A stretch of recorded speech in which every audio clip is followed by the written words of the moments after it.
Hello everyone, welcome to नियति IAS. और हम आज करेंगे PYQ discussion of the UPSC prelims 2025।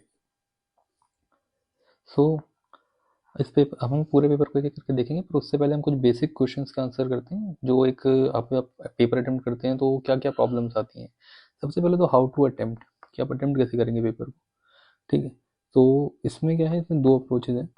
First approach ये कहती है कि आप कभी भी पेपर अटेम्प्ट कर रहे हैं तो आप 3 राउंड में अटेम्प्ट करें। ठीक है, या 2 राउंड में अटेम्प्ट करें। ठीक है, और 1 to 100 क्वेश्चन तक आप मूव करें in this sequence. Second approach ये कहती है कि आप सब्जेक्ट वाइज पेपर को अटेम्प्ट करें।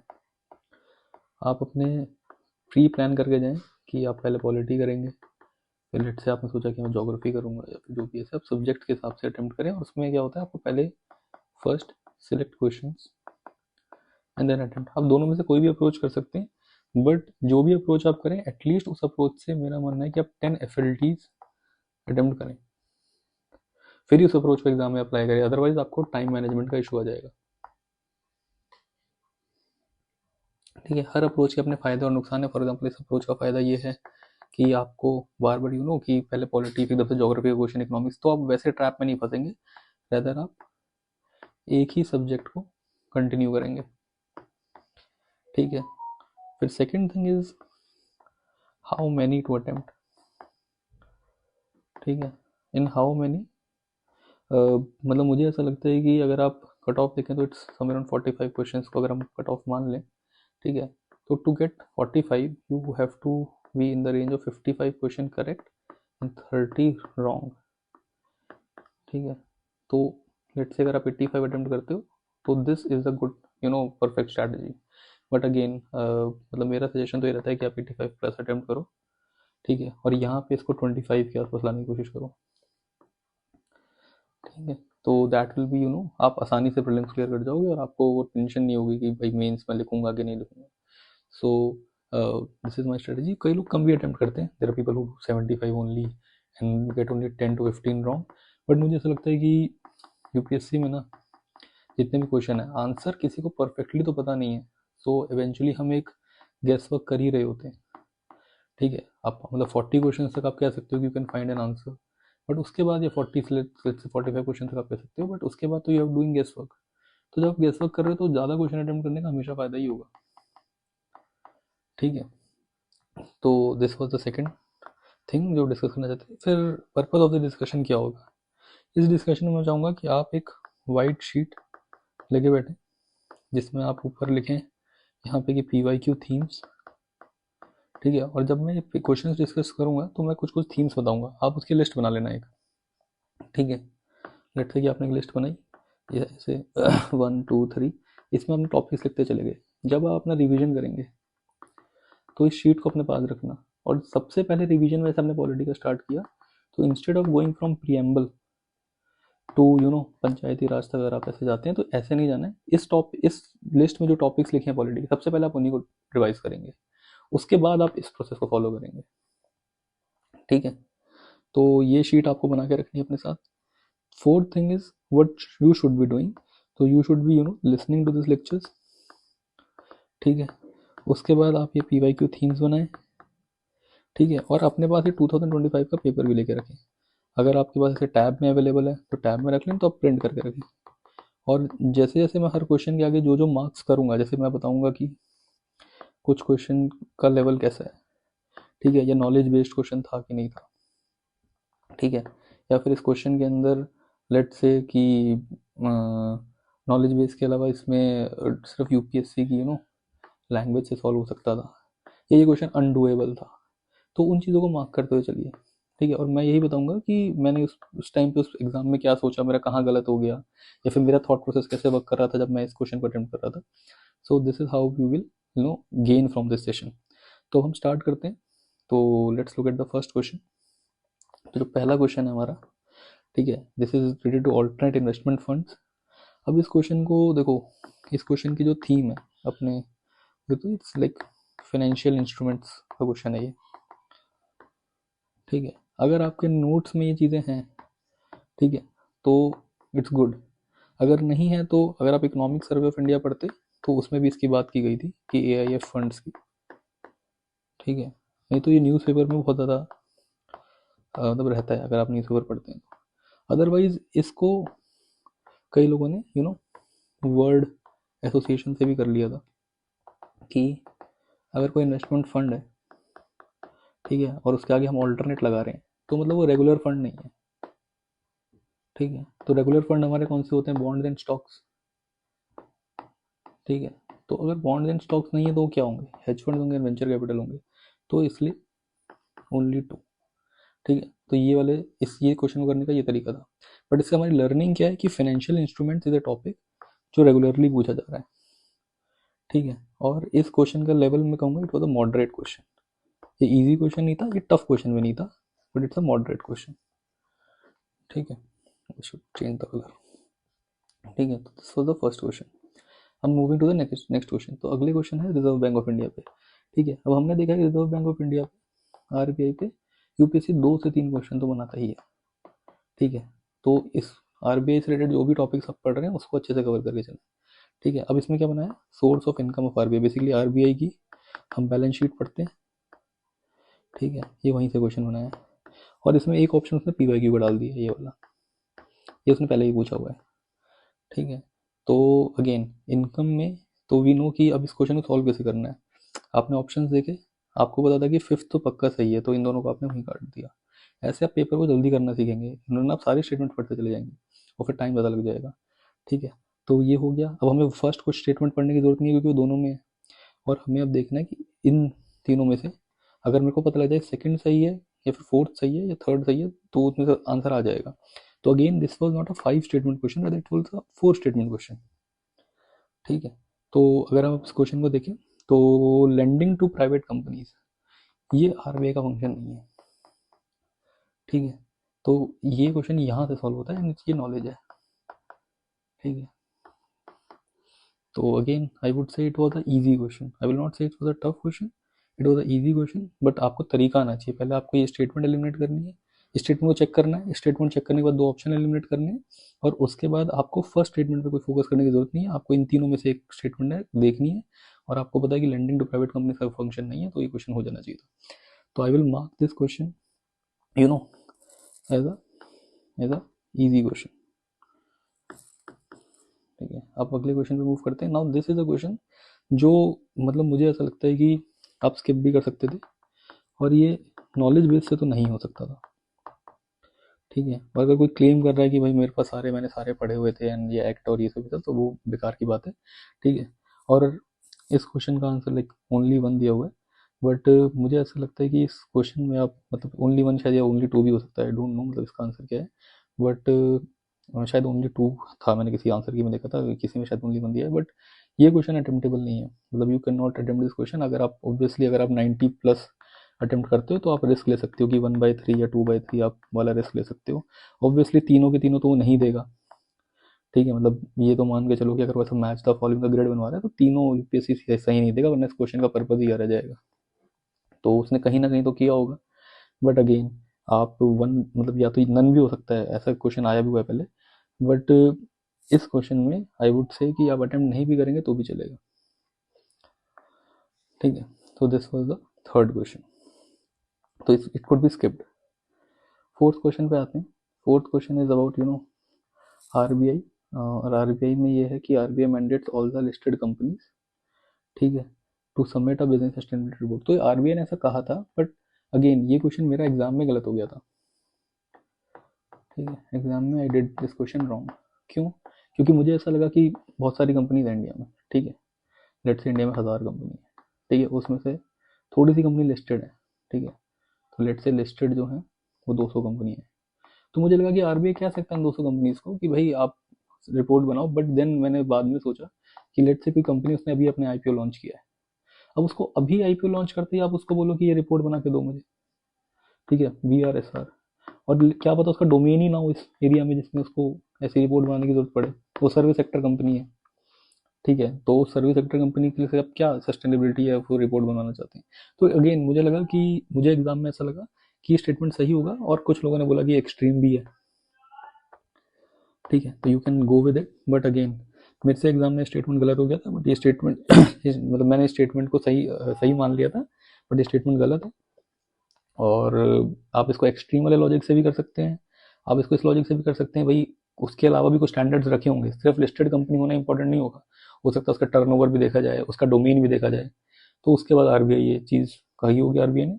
और दूसरी स्टेटमेंट अगर आप देखेंगे तो in India company submitting disclosure report that are largely non financial in nature, तो आप ये भी देख सकते हैं कि ऑब्वियस सी बात है कि एक दूसरे को कॉन्फ्लिक्ट भी कर रही है स्टेटमेंट। ठीक है, ये कह रहा है कि जो सबमिट कर रही हैं वो लार्जली ऑन फाइनेंशियल नेचर है। मान लो कि फाइनेंशियल कंपनी अगर लिस्टेड है तो उसको भी रिपोर्ट सबमिट करनी पड़ेगी, पर फर्स्ट स्टेटमेंट के हिसाब से तो अगेन, और दूसरी स्टेटमेंट कह रही है कि लार्जली नॉन फाइनेंशियल ही करती है। ठीक है, तो ये दोनों आपस में ही कह रहे हैं कि भाई अगर मान लो कि ये कंपनी है, ठीक है, ये फाइनेंशियल है और ये नॉन फाइनेंशियल है, तो सेकंड स्टेटमेंट ये कह रही है कि ज़्यादातर जो ये वाली कंपनीज है इन्हीं को रिपोर्ट सबमिट करनी है। फर्स्ट स्टेटमेंट कह रही है कि सबको करनी है, तो आपस में ही कॉन्फ्लिक्चुअल है ये स्टेटमेंट। ठीक है, तो अगेन ऑब्वियसली मेरे से शायद एग्जाम में ये चीज़ एरर हो गया और मैंने इसको मान लिया कि स्टेटमेंट सही होगी, बट ये स्टेटमेंट गलत थी और ये स्टेटमेंट सही थी। ठीक है, और ये तो मान के चलो जब यूपीएससी ऐसे वर्ड यूज़ करता है ना लार्जली, तो वो स्टेटमेंट को सेफ बना रहा होता है, और ये स्टेटमेंट जनरली सही होती है 100%। मतलब मुझे लगता है कि लार्जली ऐसा वर्ड जैसे यूज़ कर लेता है तो स्टेटमेंट सही ही होगी। ठीक है, तो again this question I would से was a moderate type of question. ठीक है, थोड़ा सा नॉलेज चाहिए था, बट क्या सिर्फ नॉलेज से हो जाता? नहीं, विदाउट नॉलेज ही क्वेश्चन हो सकता था। हाँ, हो सकता था। इस क्वेश्चन में नॉलेज की ज़्यादा जरूरत नहीं थी, बट रैदर आपकी एक अंडरस्टैंडिंग होनी चाहिए कि सब कंपनीज को क्यों रिपोर्ट, लेट्स आपको ये नहीं पता था बट आपको ये तो पता है ना कि आरबीआई को रिपोर्ट बनवा रहा है, ठीक है, और रिपोर्ट मांग रहा है, तो वो सबसे कैसे मांग लेगा? ठीक है, और वो दूसरी स्टेटमेंट में लार्जली ला के ऑब्वियसली सेव कर रहा है, तो विदाउट नॉलेज भी ये क्वेश्चन हो सकता था। अगले क्वेश्चन मूव करते हैं। अगेन ये यूपीएससी का क्लासिक है। ठीक है, जहाँ पे भी आपको लगे कि एग्जाम्प्ट फ्रॉम एनी टैक्स, वो स्टेटमेंट हमेशा गलत होती है। ठीक है, बट अगेन इसको देख लेते हैं। Income from an activity like poultry and wool rearing in rural areas exempted from tax. ठीक है, तो पहली चीज़ तो ये है कि मतलब टैक्स में ऐसे रूरल अर्बन डिवाइड हम लोग नहीं करते हैं। ठीक है, वो इनकम बेस्ड होता है। ठीक है, पहली चीज़। ठीक है, दूसरी चीज़ ये है कि एग्जेम्पशन फ्रॉम टैक्स जर्नली नहीं होता है, उसमें कुछ क्राइटेरियाज होते हैं, हर किसी को एग्जाम नहीं कर देंगे। ठीक है, अगर मान लो कोई अलाइड पोल्ट्री इनकम से बहुत ज़्यादा पैसे कमा रहा है तो अगेन उसका सरचार्ज या कुछ ना कुछ, और वो भी एनी टैक्स हो सकता है, हमने उसके लिए कोई और टैक्स लगा दिया हो।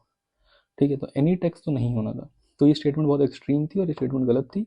और इन क्वेश्चन का सबसे अच्छा फ़ायदा यही होता है कि अगर आपको एक स्टेटमेंट पता लग गया कि गलत है तो you directly go to the answer. ठीक है, तो ये है। बाकी दूसरा स्टेटमेंट हम पढ़ लेते हैं। In India not consider the capital set under this, तो ये अगर आपको नहीं बताया तो it's like not a very big issue, but हाँ ये चीज़, ये स्टेटमेंट गलत है। ठीक है, नेक्स्ट क्वेश्चन पे आते हैं। India has joined the mineral security partnership as a member. ठीक है, अब ये हमें नहीं पता, इसको छोड़ देते हैं। India is resource rich country in all the 30 critical minerals. ठीक है, दैट इट हैज़ आइडेंटिफाइड, तो ये स्टेटमेंट गलत है, बिकॉज सारी डिबेट ही ये चल रही है कि हमारे पास क्रिटिकल मिनरल्स नहीं है। अगर आप थोड़ा सा भी मतलब न्यूज़ फॉलो कर रहे हैं तो यही चल रहा है कि इंडिया के पास, India does not have all the critical minerals, तो it has been import dependency है उसमें। ठीक है, तो आपको पता है ये स्टेटमेंट गलत है, तो अगेन आप डायरेक्ट आंसर तक आ जाओगे। और अगर आप देखोगे तो अपनी इस नोट्स वाले पीवाईक्यू थीम्स वाले में ये थीम बहुत इंपॉर्टेंट है अबाउट मिनरल। ठीक है, और आई would say it was a very easy question and I would say it was a 100% correct question. ये क्वेश्चन आप गलत नहीं कर सकते। जो क्वेश्चन ये वाले क्वेश्चन गलत करके आया तो आप मान के चलो उसका सिलेक्शन का चांस बहुत कम है, because these are the question जो हर कोई सही करेगा। ठीक है, और आपको यही ध्यान रखना है कि जो 100% वाले क्वेश्चन मैं मार्क कर रहा हूँ उनमें से आपका एक भी गलत नहीं होना चाहिए। ठीक है, अगर क्योंकि ये जो क्वेश्चन है ये कॉम्पिटिशन पे, मतलब ये आपको कंपटीशन में अंदर रखते हैं, आई गेस कुछ। ठीक है, कंपटीशन में अंदर रखते हैं। ठीक है, ये क्वेश्चन अगर आप गलत करेंगे तो आप कंपटीशन से बाहर हो जाएंगे, you be out of the competition. ठीक है, तो this is the first thing कि भाई ये वाला जो क्वेश्चन था ये एक बहुत क्रिटिकल, मतलब इंपॉर्टेंट थीम है क्रिटिकल मिनरल की, उस पर क्वेश्चन था, and then you have to do it in this way only. फिर उसके बाद as regard return from investment company generally bond holder consider to be relatively at lower risk than stock holders. ठीक है, अब ये question देखो, ये UPSC पहले ही बना चुका है। ठीक है, तो पीवाईक्यू भेज दी है कि बॉन्ड होल्डर, ठीक है, और स्टॉक होल्डर में क्या डिफरेंस है। ठीक है, और ये हर साल आ ही रहा है, ये फाइनेंस वाले क्वेश्चन जो है ना, ठीक है, ये आ ही रहे हैं बिकॉज ये न्यूज़ में भी बहुत रहता है, और इसको आप मान के चलो कि ज़्यादा ईजी क्वेश्चन होंगे, ठीक है। तो ये बॉन्ड होल्डर जो है इट्स लाइक अ लेंडर, ठीक है, और इट्स लाइक अ पार्टनर, ठीक है। तो आपने यहाँ से उधार लिया है तो आपको इसको फर्स्ट पेमेंट करनी पड़ेगी, ठीक है। और ये पार्टनर है तो इनको आप लेटर भी प्रॉफिट शेयरिंग कर सकते हैं, जो आपका प्रॉफिट होगा उसमें शेयरिंग करेंगे। इसको तो आपको प्रॉफिट हो चाहे ना हो, बट आपको मनी तो रिटर्न करना ही है इन्हें, ठीक है। तो उसी पे 3 स्टेटमेंट बनाई है, और ये क्वेश्चन बहुत ईजी है। अगर आप दो मतलब इस इन क्वेश्चन में सबसे पहले आप ये दोनों स्टेटमेंट्स पढ़ा करो, ठीक है, क्योंकि कई लोग हैं जो उनको 3 स्टेटमेंट वाले क्वेश्चन लगता है कि इतने बड़े हो गए और वो पेपर को लेंदी कर रहे हैं। पहले ये दोनों स्टेटमेंट्स पढ़ो, ये दोनों अगर सही हैं, ठीक है, तो इसमें एक ही ऑप्शन होता है जनरली, ठीक है, और यहीं से इस क्वेश्चन को खत्म करके आगे बढ़ जाओ, टाइम सेव करो अपना, ठीक है। तो ये वाले क्वेश्चन है, सबसे पहले ये दोनों स्टेटमेंट्स पढ़ो, ये दोनों सही लग रही हैं, इसको टिक मारो, आगे बढ़ो। और अगर इनमें से एक भी स्टेटमेंट मतलब गलत है तो आपको ये वाला ऑप्शन है, तो बेसिकली इसमें मतलब पहले ये वाली स्टेटमेंट्स पढ़नी चाहिए फर्स्ट, ठीक है, उसके बाद फर्स्ट स्टेटमेंट पढ़नी चाहिए। अब अगला क्वेश्चन आए तो मतलब आई will say it was also 100% वाला क्वेश्चन, ये क्वेश्चन गलत नहीं करना चाहिए किसी को। India accounts for a very large portion of all equity option contracted globally, thus exhibiting a great boom, ठीक है। India stock market has grown rapidly in the recent past overtaking this, ठीक है। अब ये तीसरा statement, there is no regulatory body either to warn और to act, मतलब ना वार्न करने के लिए ना एक्ट करने, कितना एक्सट्रीम स्टेटमेंट है ये, ठीक है। और यही स्टेटमेंट जो है गलत हो जाएगा, यहाँ से आप आंसर पे आ जाओगे, ठीक है। इसके लिए कोई प्रायर नॉलेज की जरूरत नहीं है, इस क्वेश्चन के लिए कोई जरूरत नहीं है, आपको ये जानने की जरूरत ही नहीं है कि हांगकॉन्ग को बीट किया, ठीक है। और देखो वेरी लार्ज लगाया ना इसमें, ये 100% करेक्ट है, ठीक है। जहाँ पे भी ऐसे वेरी लार्ज क्वेश्चन को देखो, वेरी लार्ज का कोई पैरामीटर नहीं है, आप बता नहीं सकते कितना वेरी लार्ज। तो अगर मान लो कि 50 वेरी लार्ज है कि 100 वेरी लार्ज है कि 150 वेरी लार्ज है, कुछ नहीं पता है। तो ये ना सॉफ्ट स्टेटमेंट होते हैं, कि ये सॉफ्ट वर्ड होते हैं, लगाए जाते हैं स्टेटमेंट को सही बनाने के लिए, ठीक है। अब इस फैक्ट को शायद किसी को पता हो किसी को नहीं पता हो, बट ये फैक्ट इरेलीवेंट है। और जनरली आप क्वेश्चन पढ़ते हैं तो फर्स्ट स्टेटमेंट पढ़ी, सेकंड स्टेटमेंट पढ़ी, और आपको लगेगा यार ये फैक्ट दे दिया, फैक्ट गलत है, आप इसको काटा और 1 और 3 को टिक कर दिया। ये गलती नहीं करनी, तीनों स्टेटमेंट को आराम से पढ़ो, ठीक है। और इसकी क्वेश्चन भी 100% करेक्ट वाला ही है। अब देख रहे हैं आपकी इकोनॉमिक्स इतनी टफ है ही नहीं जितना वो दिख रहा है, बट आपको समझ में आना चाहिए कि इकोनॉमिक्स की अंडरस्टैंडिंग होनी चाहिए कि ऐसा थोड़ी होगा, कोई भी रेगुलेटरी बॉडी ही नहीं हमारे पास, ठीक है। और अगर ऐसा होता तो आपको पता होता, ठीक है। हम हर दूसरे दिन देख रहे हैं कि कोई ना कोई इन्वेस्टर पे सेबी कुछ ना कुछ वर्क कर रहा है, या कुछ नए आरबीआई जो है वो नए रूल्स बना रहा है, तो रेगुलेटरी बॉडीज तो हैं ही, ठीक है। तो ये क्वेश्चन हो गया। नेक्स्ट क्वेश्चन मूव करते हैं, अबाउट सर्कुलर इकोनॉमी।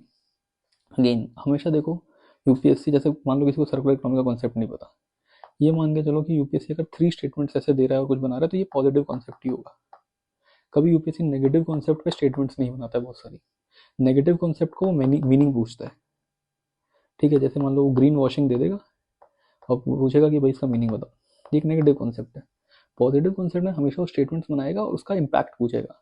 अब पॉजिटिव का इम्पैक्ट अगर पॉजिटिव दिख रहा है, मतलब पॉजिटिव टू पॉजिटिव लिंक हो रहा है इम्पैक्ट में, ठीक है, तो ये स्टेटमेंट सही होगी। तो ये क्या सर्कल में रिड्यूस करता है, यस करता है। सर्कल में रिड्यूस ये रॉ मटेरियल एज इनपुट करता है, रिड्यूस वेस्टेज, यस। तीनों स्टेटमेंट सही हैं। और स्टेटमेंट में इन क्वेश्चन मैंने पहले बताया कि इन दोनों स्टेटमेंट्स को पढ़ो, अगर ये दोनों सही है तो एक ही ऑप्शन होता है उसमें, you can save time, it's 100% correct question. ये अगर किसी ने गलत किया है तो तभी is out of the competition, ठीक है। अगला क्वेश्चन आया ये कैपिटल रिसिप्ट वाला। अब इस क्वेश्चन में तो देखो, ये तो मेजर थीम है बजट, ठीक है, ठीक है। तो बजट के जितने भी कॉन्सेप्ट्स हैं, ठीक है, from economics point of view, ठीक है, वो आपको पता होने चाहिए, ठीक है। और ये क्वेश्चन उसी से होगा जिसमें से इंटरेस्ट जो है वो लाइबिलिटी नहीं होता है, रेदर इट्स इनकम, ठीक है। ये आपको पता होना चाहिए कि जो इंटरेस्ट गवर्नमेंट जो लोन देती है उससे जो इंटरेस्ट आता है वो इनकम होती है गवर्नमेंट की, ठीक है। इट्स रेवेन्यू रिसिप्ट, तो ये भी पता होना चाहिए। तो again it's a conceptual question, knowledge based question है, ठीक है। एंड आई विल से it's was a easy question because ये पीवाईक्यू थीम पे है, ठीक है। तो हम 10 क्वेश्चन अभी देख चुके हैं, हम आगे देखते हैं। अब इससे मतलब 10 क्वेश्चन देख के हमें ये आइडिया तो लग रहा है कि सारे क्वेश्चन आपको सॉल्व नहीं कर रहे हैं, 100% क्वेश्चन आपको सॉल्व नहीं करने हैं, ठीक है। आपको कुछ ही क्वेश्चन सॉल्व करने हैं जिन क्वेश्चन में देयर आर मल्टीपल ऑप्शन हैं और आप वहाँ पे दो ऑप्शन में फंस गए हैं या फिर प्रॉपर नॉलेज बेस्ड क्वेश्चन आ गया है। ठीक है, बाकी क्वेश्चन तो यूपीएससी अगर आपको लैंग्वेज समझ में आ रही है ना और आपको एक बेसिक आइडिया है किसी भी टॉपिक का, ठीक है, कि बजट क्या है या फिर फाइनेंशियल इंस्ट्रूमेंट्स कैसे वर्क करते हैं, बॉन्ड्स और स्टॉक्स में क्या डिफरेंस है, ठीक है, बॉन्ड होल्डर और शेयर होल्डर में क्या डिफरेंस होता है, उतना एक बेसिक आइडिया भी है कि भाई बॉन्ड होल्डर एक लेंडर है तो उसको ऑब्वियसली आपने किसी से कर्जा लिया तो उसको पहले ही पैसे देंगे। ठीक है, तो इतना अगर बेसिक आइडिया और पेपर अटेम्प्ट करने की टेक्निक पता है कि अगर 3 स्टेटमेंट लिखें तो पहले मैं ये वाले दोनों पढ़ूंगा। ठीक है, मैं अगर स्टेटमेंट्स लिखें और 4 स्टेटमेंट से पहले मैं ऑप्शंस देखूंगा तो मेरे को ऐसा पता लग जाएगा कि शायद एक ऑप्शन से मैं हो सकता है कि 2 ऑप्शन एलिमिनेट कर पाऊँ या एक स्टेटमेंट पढ़ के 2 ऑप्शन एलिमिनेट कर पाऊँ। तो अगर ये टेक्निक डेवलप हो रही है तो टाइम का जिनको इशू आता है ना पेपर में वो नहीं आएगा, नंबर 1। नंबर 2, उनको ये समझ में आ जाएगा कि नॉलेज का पेपर है ही नहीं, नॉलेज से सारे क्वेश्चन सॉल्व भी नहीं हो रहे हैं।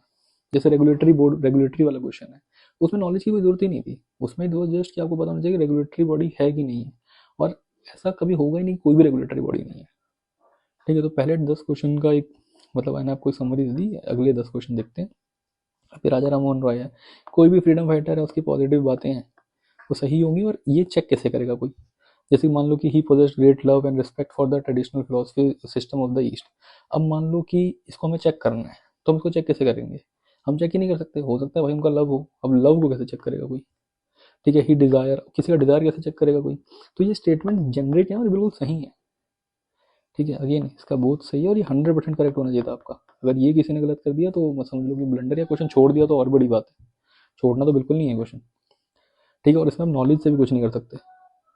ठीक है, किसी ने राजा राम मोहन रॉय सर, मतलब जो उस टाइम पे राजा राम मोहन रॉय थे, फ्रीडम फाइटर थे, उसके ऊपर 10 किताबें पढ़ी और किसी ने कुछ भी नहीं पढ़ा है, वो भी इस आंसर को सही कर सकता है। ठीक है, अब आते हैं 12th। Now this is a major theme, Gandhian movements, इनको नोट कर लो आप। ठीक है, गांधीयन मूवमेंट्स आपको अच्छे से आने चाहिए, ये मेंस में भी बहुत ज़्यादा मतलब वो आते हैं, बार बार आते हैं, और प्री में तो आ ही रहा है। ठीक है, एनसीएन देख लो, मतलब 2024 में शायद सीडीएम आया था, 23 में क्यूआईएम आया था, एंड और 25 में यू हैव एनसीएन, और 2 क्वेश्चन एनसीएन से। ठीक है, तो अब मान के चलो कि हो सकता है अगले साल भी गांधीयन मूवमेंट पे क्वेश्चन बने ही बने।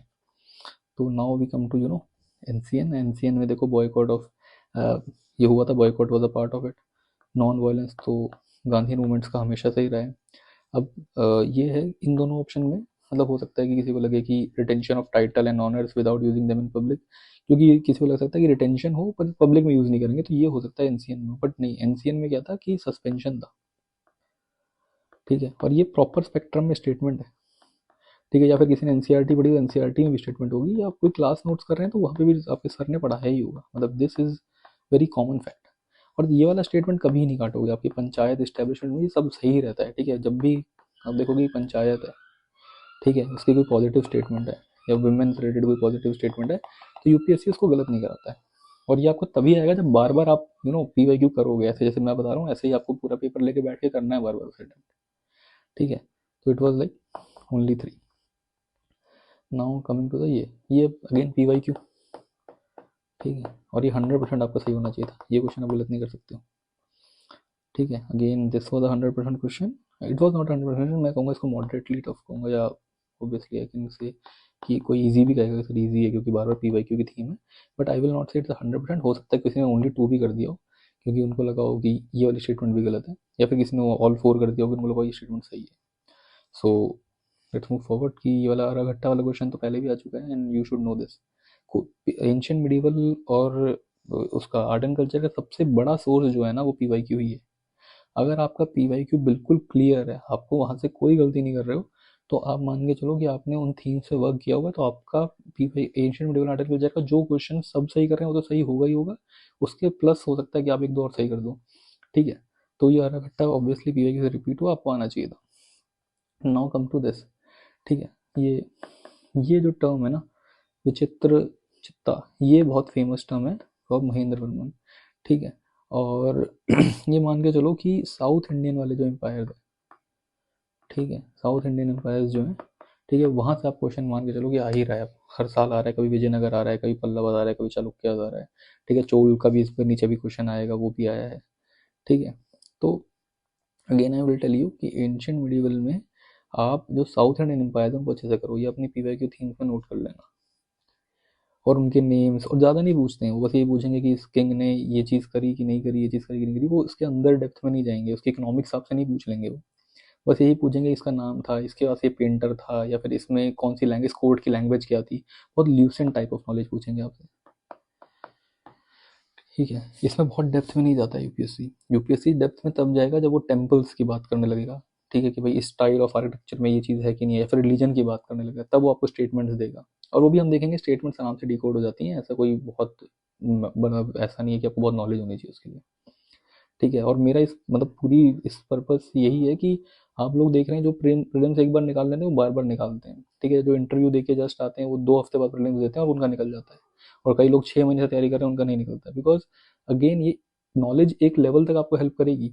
नॉलेज आपको 35-40 क्वेश्चन दिला सकती है, पर जो 55 क्वेश्चन आपको निकालने हैं, 60 क्वेश्चन आपको निकालने हैं, तो उसके बाद आपको यही अपने प्रेजेंस ऑफ माइंड से निकालना है, ठीक है। आपको ये पता होना चाहिए पीवाईक्यू की थीम्स कौन सी है, वो आप जो रिवीजन कर रहे हैं उसी के बेसिस पे करिए, और हर क्वेश्चन के लिए नॉलेज की जरूरत नहीं है, ठीक है। अब अगला क्वेश्चन देखते हैं। ये तो आपको नॉलेज बेस्ड ही है, ये तो आपको नॉलेज से ही करना है कि फायान जो है, चंद्रगुप्त तो आपको फायान ह्यूनसैंग दो मेन सबसे, और एनसीईआरटी में मतलब अगर आप कोई भी आपने कोई भी सोर्स पढ़ा है तो आपने ये पढ़ा ही होगा, ठीक है।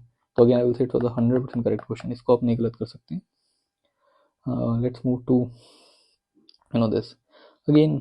ये है कि military campaign and Srivijaya, सबको पता है कि मतलब ये नेवल पावर जो थे, ठीक है, ये चोल थे। और ये नॉलेज बेस्ड क्वेश्चन ही है, इसमें कोई मतलब आपके पास ट्रिक व्रिक कुछ नहीं है, नॉलेज आपको होनी चाहिए कि नेवल पावर्स चोल।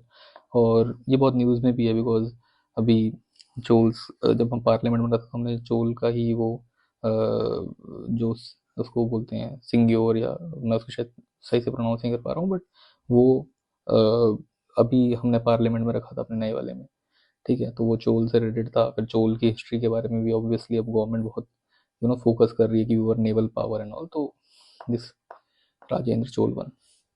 और चोल पे क्वेश्चन मान के चलिए कि ऑल्टरनेट थर्ड ईयर संगम में या चोल में आ ही रहा है, ठीक है, ऑल्टरनेट या थर्ड ईयर पे आ ही रहा है, ठीक है। तो लेट्स मूव फॉरवर्ड। तो यहाँ से 16 क्वेश्चन हो गए हमारे। अब ये क्वेश्चन मेरे को लगता है कि अनडोएबल क्वेश्चन है, ठीक है। लेट से कोई कहेगा कि भाई एनसीईआरटी के मैप्स देख के जाओ, ये देख के जाओ, बट आप वहाँ पे इतना नहीं कर पाएंगे कि कंबोज में कौन सी रिवर फॉलो कर रही है अवंती में, ठीक है। आपको एक आइडिया रहेगा, बट 4 रीजन का, और उसको मतलब I don't think it's very doable question. और कई लोग बोलेंगे कि मतलब 4 में से 2 सही होते हैं या 3 में से 4 सही होते हैं, मतलब वो ठीक है, वो तो जिसको आप 90+ अटेम्प्ट करने हैं वो कुछ ना कुछ ट्रिक तो बनाएगा ही, ठीक है। बट अगर आप एक सेंसिबल 85 से 90 की जो अटेम्प्ट करना चाह रहे हैं तो ये क्वेश्चन स्किप किया जा सकता था, ये डूएबल क्वेश्चन नहीं है। बट हाँ, एक चीज़ मैं आपको कह सकता हूँ कि चारों नहीं सही होते हैं, मतलब ये एक ऑब्जर्वेशन है कि यूपीएससी चारों कभी सही नहीं करेगा। तो अगेन इट इज़ मतलब की प्रोबेबिलिटी यहाँ पे 1/4 की जगह 1/3 की हो जाती है हिट करने की। बट आई वुड से कि आप ये रिस्क लेना चाहें ले लें, और आपके पास नॉलेज है, अब नॉलेज से आप एक आध एलिमिनेट कर पा रहे हैं इनमें से, तो इट्स मतलब फिर तो और ही अच्छी बात है। बट आई वुड से कि it was a very tough question, बहुत टफ है, आप बता पाओगे कौन से रीजन में कौन सी रिवर फॉलो करती है। बट हाँ, एक चीज़ ये कह सकते हो कि चारों वो नहीं सही देगा, तो यू नो कि 33% प्रोबेबिलिटी पे आप खेल के you can attempt.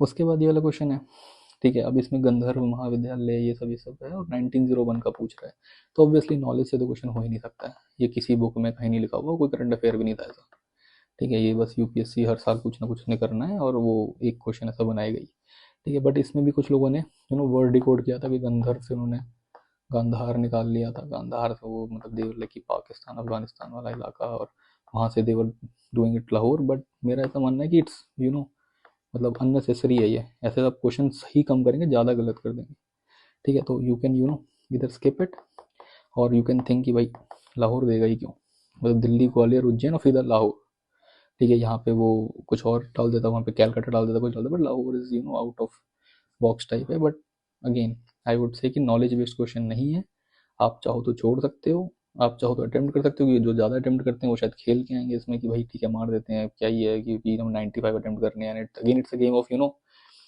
Positive negative, ठीक है। तो 95 अटेम्प्ट कर रहे हैं और हमारे 30 भी गलत हो गए, ये तो भी हम अंदर हैं, ठीक है। दे विल नो कि हमें 50 नेट करेक्ट मिल जाएंगे या 55 नेट करेक्ट मिल जाएंगे, तो ठीक है, वो उनकी अपनी तरीका है करने का, जो उस हिसाब से अटेम्प्ट करते हैं 80 से 85 के बीच में, वो इस क्वेश्चन को छोड़ सकते थे। फिर अशोकन इंस्क्रिप्शन वाला क्वेश्चन है। अभी ये क्वेश्चन तो मतलब ऑब्वियसली नॉलेज बेस्ड ही है, ठीक है। ठीक है, तो नॉलेज से क्वेश्चन होगा, और आई वुड से इट वाज मैं नहीं मानता ये क्वेश्चन इजी भी है, it's a moderate level question, क्योंकि एग्जाम में ऑब्वियसली आपका दिमाग जो है ना मतलब इतना ड्रेन हो जाएगा, आप देख रहे हो कैसे कैसे क्वेश्चन आ रहे हैं, तो उस टाइम पे एकदम से अशोकन एम्पायर के बारे में सोचना, उसका एडमिनिस्ट्रेशन सोचना, उसको पूरा अरेंज करना, फिर ये देखना राजू का क्या है या परदेशी का क्या है, तो थोड़ा सा टफ हो सकता है। और मतलब कई लोग इसमें प्रोविंशियल भी करके आए, कोई विलेज भी करके आए, तो अगेन इट्स अ क्वेश्चन जो गलत हुआ है लोगों का। तो it's a knowledge based question, अगर रिकॉल हो पाए तो अच्छी बात है, अगर नहीं हो पाया तो इट्स फाइन, मतलब कुछ क्वेश्चन गलत भी होंगे, ठीक है। Again 20th question, non corporation movement, ठीक है। तो अगेन अब इस स्टेटमेंट्स को पढ़ो और फिर देखोगे कि मतलब स्टेटमेंट बहुत ही ज़्यादा जेनरिक है, कि Congress declare attainment swaraj by all legitimate means, देख रहे हो कितना सेफ कर रहा है, ऑल लेजिटिमेट कर दिया उसने, ऑल मीन्स भी तो कर सकता था, all legitimate and peaceful means, ठीक है, टू बी इट्स ऑब्जेक्टिव।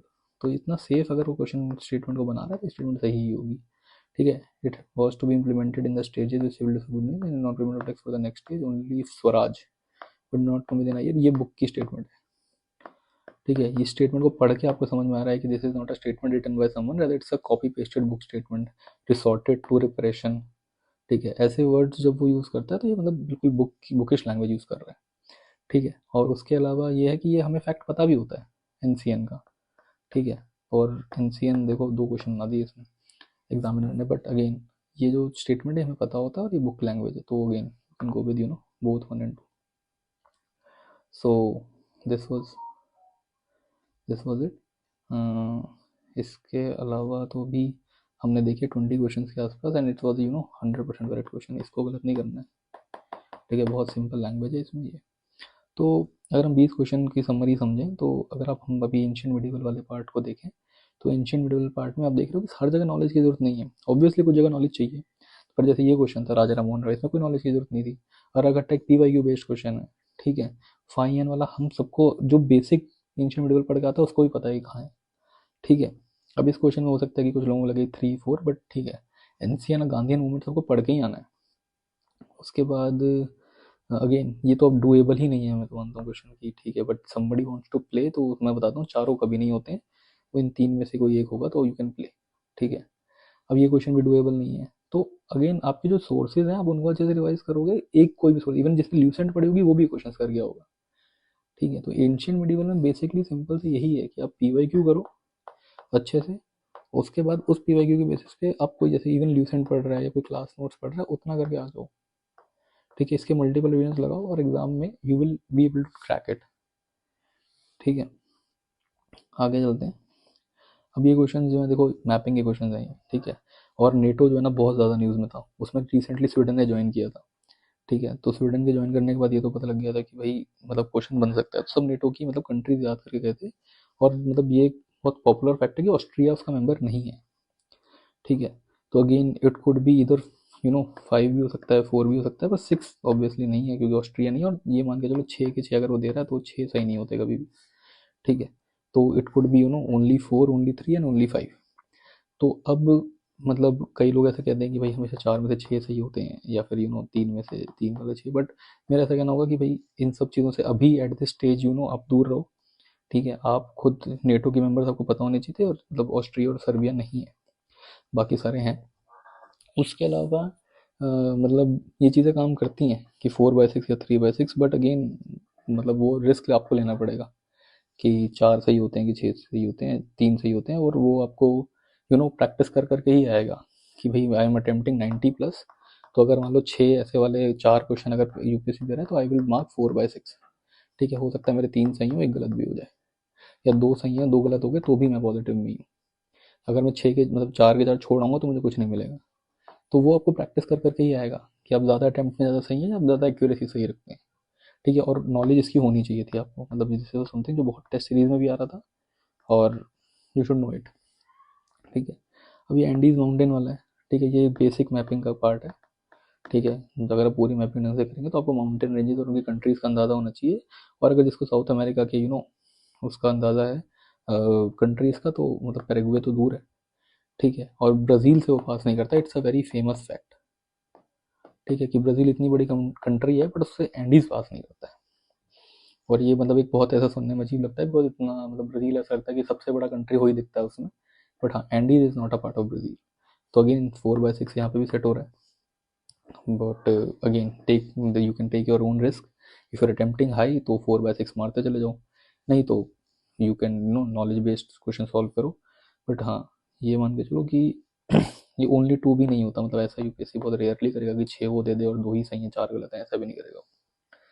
ठीक है, तो अगेन बेसिक मैपिंग का क्वेश्चन है, आपको पता होना चाहिए कि आपको कंट्रीज की मैपिंग आनी चाहिए, बेसिक मैपिंग एक नॉलेज होनी चाहिए। अगले क्वेश्चन पे चलते हैं। अगला क्वेश्चन जो है वो है अबाउट वाटर बॉडीज। ठीक है, इक्वेटर कहाँ से पास करता है। ठीक है, तो अब ये क्वेश्चन जो है मुझे लगता है कि मतलब it's a null question. Null question मतलब ये -0.66 देके जाएगा आपको। ठीक है, क्योंकि हम ये पढ़ के जाते हैं इक्वेटर कहाँ से, और ये इन दोनों लेक का तो सबको अंदाजा रहता है, ये टंगानेका का तो रहता है ये कि अफ्रीका में यहाँ से कहीं यहाँ पे कहीं है वो लॉन्गेस्ट लेक ऐसा कुछ है, और अफ्रीका में इक्वेटर यहाँ से पास करता है। तो यू नो कि आपको लगेगा कि ये तो मुझे पता है कि 100% नहीं है। अब आपने एक एलिमिनेट कर दिया, तो now you are left with या तो 2 हैं या 1 है। ठीक है, या नन है, तो ये तो आपने हटा दिया। और ज्योग्राफी में जनरली अगर ऐसा क्वेश्चन है तीनों कभी सही भी नहीं होंगे। ठीक है, तो वो 2 होंगे या 1 होंगे। अब ये दोनों किसी को नॉलेज नहीं है, बट अगर आप एलिमिनेट कर लेते हो तो आपको लगता है मैं अटेम्प्ट करूँ। अब इसमें आप या ओनली 1 करोगे या ओनली 2 करोगे, नन तो रेयरली कोई करता है, और इसलिए क्वेश्चन जो है ना सबका गलत हो जाएगा। बट इसकी कोई प्रॉब्लम नहीं है। ठीक है, क्योंकि हर कोई जो अटेम्प्ट कर रहा है ना इस क्वेश्चन को वो गलत ही कर रहा है, तो सबका ही नलीफाई हो गया क्वेश्चन। बट जो ऐसे क्वेश्चन से बचने की कोशिश करेगा कि भाई मेरे को तो बिल्कुल नॉलेज नहीं है, मैं बिल्कुल अटेम्प्ट नहीं करूँगा, और ऐसे कर करके बहुत सारे क्वेश्चन छोड़ देगा, वो वैसे भी बाहर हो जाएगा। लेट्स से आपने 70 क्वेश्चन अटेम्प्ट करे, तो आप इतनी हाई एक्यूरेसी मतलब नहीं मेंटेन कर पाते हो एग्जाम में। ठीक है, और आंसर की में भी आपको देखा वेरिएशन है। ठीक है, तो आई वुड से कि ऐसे क्वेश्चन अटेम्प्ट कर दो।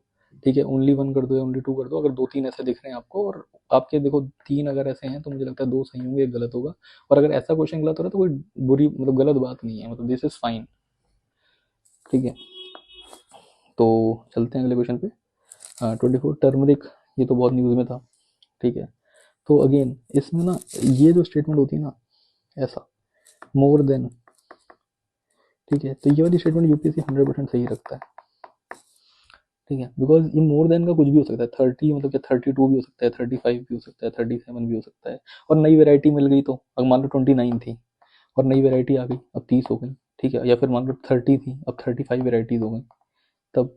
तो यूपीएससी ना इन स्टेटमेंट्स को बहुत सॉफ्ट और बिल्कुल वैसा बनाता है कि 100% ट्रू वाली स्टेटमेंट नहीं। ठीक है, और इसमें एक लर्निंग और भी है कि आपको ये बहुत जगह देखने को मिलेगी, मतलब प्रीवियस ईयर्स में वहाँ पे भी आप देखना कि स्टेटमेंट जनरली सही रहती है।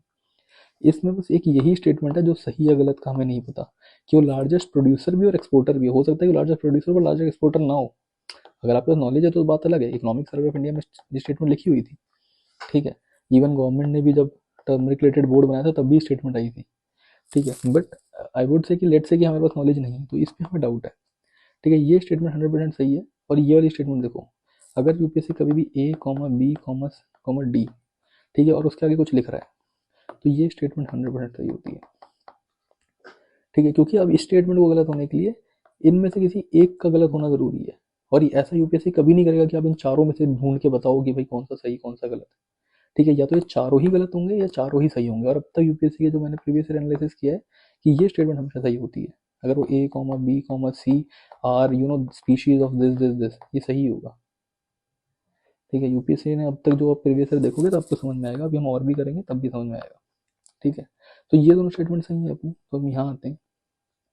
ठीक है, तो अपने को पता है कि या तो आंसर ये है या ये है, और यहाँ पे 50-50 का गैस है भाई। मतलब मैं कई लोग कहेंगे कि भाई सबको पता था ये स्टेटमेंट, बट मुझे लगता है कुछ लोगों को नहीं भी पता होगी, और उन्होंने इस स्टेटमेंट को हो सकता है गलत भी कर दिया हो कि भाई लार्जेस्ट प्रोड्यूसर नहीं है, लार्जेस्ट एक्सपोर्टर है या एक्सपोर्टर नहीं है। तो ये this is fact we should no.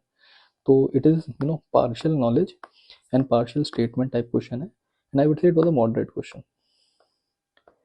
ठीक है, और इसमें यू आर एट 50-50 ओनली, आपको देखना पड़ेगा। अब ये ऐसा 50-50 अगर आपका क्वेश्चन बन रहा है ना एग्जाम में तो कोई बुरी बात नहीं है। ठीक है, मतलब this is a good 50-50 question. ठीक है, ये आपने नॉलेज और अपने समझ से 50-50 बनाया है। तो this was the 24th question. 25th में आते हैं, continental drift, again major theme. ठीक है, और ये एनसीईआरटी की स्टेटमेंट है, इसमें मेंस में भी सवाल बन चुका है प्रीवियस में अगर देखोगे, और प्री पे तो बनता ही रहता है।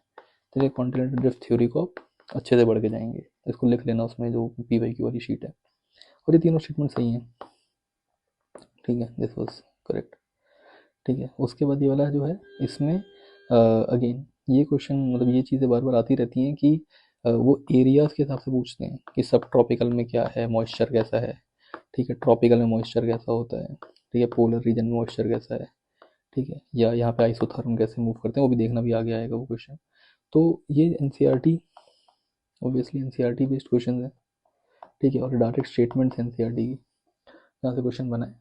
तो इस क्वेश्चन को देख लेते हैं। Amount of dust particle atmosphere is more in sub tropical reason then in. हाँ, तो ये सही है, सब ट्रॉपिकल टेम्परेट एरियाज में ज़्यादा होते हैं डस्ट पार्टिकल्स। और यहाँ पे ये जो विंड है लेस ड्राई नहीं होती, ये मोर ड्राई होती हैं। और इनमें मतलब मॉइस्चर कंटेंट जो है वो ज़्यादा होता है, मतलब इक्वेटोरियल में और पोलर में मॉइस्चर कंटेंट ज़्यादा होता है। ठीक है, तो ये स्टेटमेंट जो है वो गलत है और ये स्टेटमेंट जो है वो सही है। This is the answer. ठीक है, तो अगेन एनसीईआरटी की मेजर थीम है और आपको पता होना चाहिए कि ज्योग्राफी में एनसीईआरटी से डायरेक्ट क्वेश्चन आ रहे हैं। अगेन ये आइसोथर्म वाला क्वेश्चन है और ये रिपीटेड है। ठीक है, ये रिपीटेड है।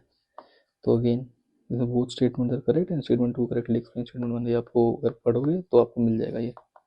ठीक है, आइसोथर्म वाला भी मतलब I am not explaining the whole concept but you know कि these are the things which are repeated again और प्रॉपर एनसीईआरटी से क्वेश्चन है। ठीक है, और ये 100% करेक्ट होना चाहिए आपका ज्योग्राफी में। अगर आप ये सब क्वेश्चन गलत कर रहे हैं तो आपने एनसीईआरटी ढंग से नहीं करी है। Now come to this 28th question. अब ये क्वेश्चन जो था ना, ये अगेन मैंने हमेशा बोला कि ये वाली दोनों स्टेटमेंट पढ़ो। इस स्टेटमेंट ये वाली स्टेटमेंट अगर आप पढ़ोगे तो ये स्टेटमेंट 100% गलत है। ठीक है, और जैसे ही आपको पता लग गया एक स्टेटमेंट दोनों में से गलत है तो एक ही ऑप्शन होता है उसका।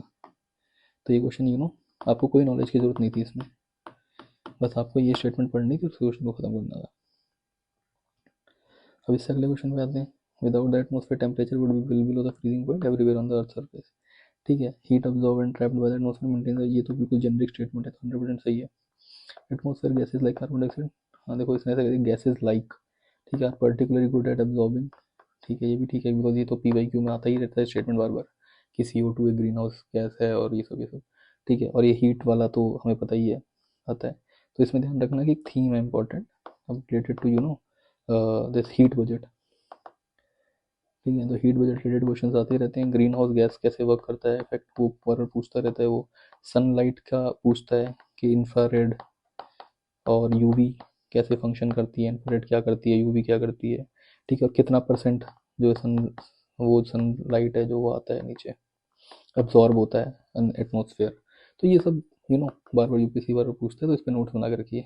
अब इस क्वेश्चन की बात करें तो दोनों स्टेटमेंट सही है। फर्स्ट स्टेटमेंट जो है उसमें डाउट आ रहा था कि temperature would be below freezing point everywhere on the earth surface. ठीक है, नाउ दिस इज समथिंग कुछ लोगों को लगा एक्सट्रीम है तो उन्होंने काट दिया। ठीक है, जैसे मेरे को भी लगा था एक्सट्रीम है तो मैंने स्टेटमेंट को काट के and I went for 2 and 3। ठीक है, जो कि गलत था मेरा। ठीक है, बट कई मतलब बुक्स में एनसीईआरटी वगैरह में शायद ये स्टेटमेंट सही है, इसलिए कोचिंग ने भी इसमें 2 आंसर दिए। किसी ने ये आंसर दिया, ये आंसर दिया, आई विल से 50-50 क्वेश्चन। ठीक है, और अगेन ये यूपीएससी बताएगा अब इसका क्या आंसर है। Now next come to the third question, 30th question. अब इसमें देखो ये थे राष्ट्रीय गोकुल मिशन। अब कई लोग होंगे जिनको ये पढ़ा नहीं है, वो उस क्वेश्चन में अटेम्प्ट नहीं करेंगे, बट नीचे मतलब स्टेटमेंट पढ़ो तो समझ में आएगा कि कुछ नहीं बोल रहा है। इट बोल रहा है it is important for the upliftment of rural poor majority of low producing और with small and marginal land. तो ये बिल्कुल जेनरिक स्टेटमेंट है कि इंपॉर्टेंट है रूरल पुअर के लिए। यस है ही, मतलब क्या इसमें कोई भी अगर मिशन आ रहा है तो वो अपलिफ्टमेंट ऑफ रूरल पुअर तो उसमें करना ही चाहिए। तो ये स्टेटमेंट 100% ट्रू है। ठीक है, बहुत जेनरिक सा स्टेटमेंट है। फिर it was initiated to promote indigenous cattle and buffalo rearing and conservation in the scientific and holistic manner. Again ये भी एक सही चीज़ है कि भाई आप इंडिजिनियस कैटल को प्रमोट कर रहे हैं, बफेलो, मतलब ये सब पॉजिटिव स्टेटमेंट है और इनको गलत नहीं किया जा सकता। और इसकी कोई ज़रूरत नहीं आपको इसकी नॉलेज हो। अगर आपको इतना बेसिक सेंस भी है कि कोई स्कीम आ रही है वो क्या क्या कर रही होगी तो ये सब चीज़ें वो करेगी। अगर वो गोकुल मिशन है मतलब ऑब्वियसली गोकुल मिशन से ये तो क्रैक कर ही पाएंगे ना कि ये एक मतलब पोल्ट्री और मतलब कैटल से रिलेटेड है। ठीक है, तो इसका आंसर होगा ये भी एक 100% करेक्ट क्वेश्चन था। ठीक है, तो अगर आप देखें हम फर्स्ट 30 क्वेश्चन का एनालिसिस देखें तो हमने देखा कि कम से कम 10 क्वेश्चन ऐसे हैं जो यूपीएससी की लैंग्वेज से ही सॉल्व हो जाते हैं, उसके लिए कोई नॉलेज की जरूरत नहीं है। ठीक है, 10 क्वेश्चन रहते हैं जहाँ पे आपको नॉलेज चाहिए, जैसे एंशिएंट मेडिवल में हमने देखा, इकोनॉमिक्स में हमने देखा, कई जगह है जहाँ पे नॉलेज चाहिए। और 5 to 7 क्वेश्चन ऐसे हैं जहाँ पे you have to you know use your knowledge and everything और उसको एक प्रॉपर तरीके से आपको सॉल्व करना पड़ेगा, ऑप्शन देखने पड़ेंगे, सब देखने पड़ेंगे, और 2-3 क्वेश्चन ऐसे हैं जहाँ पे आपके पास कितनी भी नॉलेज हो आपको सॉल्व नहीं कर सकते, ठीक है। तो again this is the way you should attempt, and this is all from my side. इस सीरीज़ को हम कंटिन्यू करेंगे और हम आगे भी पेपर पूरा डिस्कस करेंगे। अभी 30 क्वेश्चन की एक शॉर्ट वीडियो बनाइए ताकि आप इसको देखें और समझें और देखेंगे पेपर में, रियल पेपर में कैसे अटेम्प्ट किया जाता है। हर बार नॉलेज से क्वेश्चन नहीं निकलेगा। तो कई लोग हैं अभी पैनिक कर रहे हैं कि सर रिवीजन नहीं हो रहा है, या फिर हमें नॉलेज नहीं है इतनी, या फिर हमारा फर्स्ट अटैम्प्ट है। तो आप ये देखो कि PYQ देखो तो आपको पता लगेगा कि हर जगह नॉलेज चाहिए भी नहीं, ठीक है। कई बार आपको बस एक आपकी कॉमन सेंस से भी क्वेश्चन सॉल्व हो रहे हैं। फॉर एग्जाम्पल ये वाला क्वेश्चन है, अब इस क्वेश्चन में क्या नॉलेज चाहिए, कोई नॉलेज चाहिए, आपको पता होना चाहिए clay is not at all porous. भाई ये कैसे सही हो सकता है, बिकॉज हम तो देखते हैं कि अर्दन पॉट्स हैं, उसके अंदर इवेपोरेशन से वो अपने को कूल रखते हैं, ठीक है। तो अगर वो इवेपोरेशन से अपने आप को कूल रखते हैं, ठीक है, ये वाटर ड्रॉपलेट्स बाहर जाते हैं, और वो तो फिर अगर नॉट एट ऑल पोरस होगा तो फिर कैसे हो पाएगा ये, ठीक है। तो हर बार नॉलेज नहीं चाहिए। आप समझो कि अगर आपने यहाँ तक आए, आपने ग्रेजुएशन किया तो आपके पास एक बेसिक सेंस ऑफ नॉलेज है, बट आपको यूपीएससी का PYQ करते रहना पड़ेगा। जैसे मैं आपको बता रहा हूँ, तो आप जब सुन रहे हैं लैंग्वेज, आपको पता चल रहा है कि अच्छा ये स्टेटमेंट हमेशा सही होती है, ये स्टेटमेंट हमेशा गलत होती हैं, या फिर एक जेनरिक स्टेटमेंट दी हुई है, ठीक है, या फिर ये नॉलेज तो आपके पास बेसिक नॉलेज होनी ही चाहिए थी। तो आप ये सब चीज़ों को समझो और देखो कि कैसे पेपर अटेम्प्ट होता है, कैसे ऑप्शन पे पहले मूव किया जाता है। सारे स्टेटमेंट नहीं पढ़ने होते हैं आपको। तो again this was all from my side, thank you guys for joining. और ऐसे ही हम और लेके आते रहेंगे। अगर आपको ये लाइव सेशन चाहिए तो आप कमेंट करें, और हम हमारे ग्रुप के साथ जुड़ें, नीति IAS प्रीलिम्स मेंटरशिप प्रोग्राम के साथ जुड़ें। हम ये सेशंस बाद में लाइव भी करेंगे। अभी ये फर्स्ट सेशन था इसलिए हमने रिकॉर्डेड दिया, ताकि आपको पता लगे कि हम किस तरीके से प्रोसीड करेंगे स्टेटमेंट इस इनिशिएटिव के अंदर। और वो आप जो मैं आपको PYQ थीम बेस्ड जो लिस्ट बता रहा हूँ वो आप बनाते रहें। उससे क्या होगा कि आपके पास एक मतलब बाद में कंसोलिडेटेड पॉइंटर्स टाइप थीम्स तैयार हो जाएंगी, जो आपको क्विक रिवीजन करना होगा तो आप उन्हीं थीम्स को पढ़िएगा बस, ठीक है। So that's all from my side, thank you everyone, thank you for joining.